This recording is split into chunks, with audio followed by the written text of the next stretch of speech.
देखिए, शंकराचार्य जी क्या कह रहे हैं इस पर मैं कोई टिप्पणी नहीं कर सकता, लेकिन गऊ पालना ये घाटे का सौदा है। और आज के तारीख में जैसे बैल का कोई प्रयोग नहीं रह गया। विषय बहुत लंबा है, लेकिन जो लोग गाय पालते हैं और दूध पैदा करते हैं, उसकी 1 किलो दूध पैदा करने में 125 रुपये की लागत आती है, जबकि ये मार्केट में ये दूध 30-35 रुपये 40 रुपये तक बिकता है। शहरों में 50 होगा 60 होगा। तो एक तो सीधा सीधा ये घाटे का सौदा है। तो जब तक कोई भी सरकार आवे उसको फैट का रेट बढ़ाना पड़ेगा। फैट का रेट कोई सरकार बढ़ा नहीं रही है, बहुत दिनों से फैट का रेट कोई सरकार बढ़ा नहीं रही है। यहाँ तक कि डेयरी पर और उस पर भी जो दूध खरीदा जाता है गाय का, उसमें 35 रुपये या 40 रुपये आता होगा। एग्जैक्ट मेरे पास आंकड़ा नहीं है।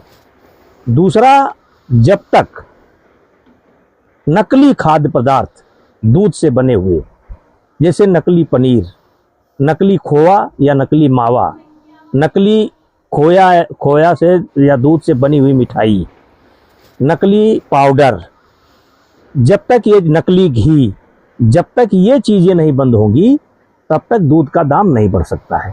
और जब तक दूध का दाम नहीं बढ़ेगा तो तब तक गऊ पालना ये इतना आसान नहीं रह गया है। आज जैसे लगभग 100 गऊ मेरे पास हैं, लेकिन अब हमारा लगाव है, हमको वो है कम से कम 5 लाख रुपए महीने, 6 लाख रुपए महीने का घाटा हम दे रहे हैं। नंबर 1, गऊ न पालने का कारण तो ये है कि इसका मूल्य नहीं मिल रहा है।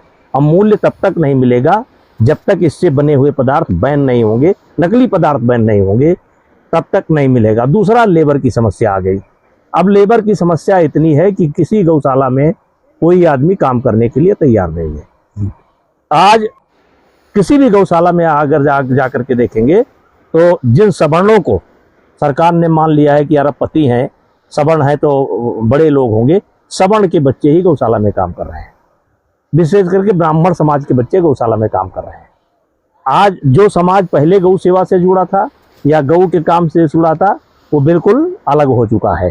तो ये कहना अलग बात है, लेकिन धरातल पर लाना ये बड़ा कठिन बात है।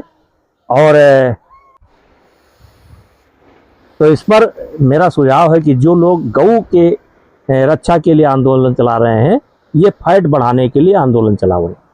ये नकली खाद्य पदार्थ जो गऊ से संबंधित है, भैंस से संबंधित है, उसके खिलाफ अभियान चलावें। तो ये केवल भाषण से कुछ नहीं होने वाला है। अगर करना है तो जड़ पर प्रहार करना होगा। जड़ पर प्रहार करने के लिए इसका दाम, इसका उचित मूल्य मिलना चाहिए। हमारे हिसाब से अगर देखा जाए तो 150 रुपये किलो गऊ के दूध का दाम होना चाहिए। दिला दें, गऊ सब पालेंगे। आंदोलन इसके लिए होना चाहिए कि जो वास्तविकता है, तो ये घाटे का सौदा हो चुका है, इसलिए कोई गऊ नहीं पाल रहा है।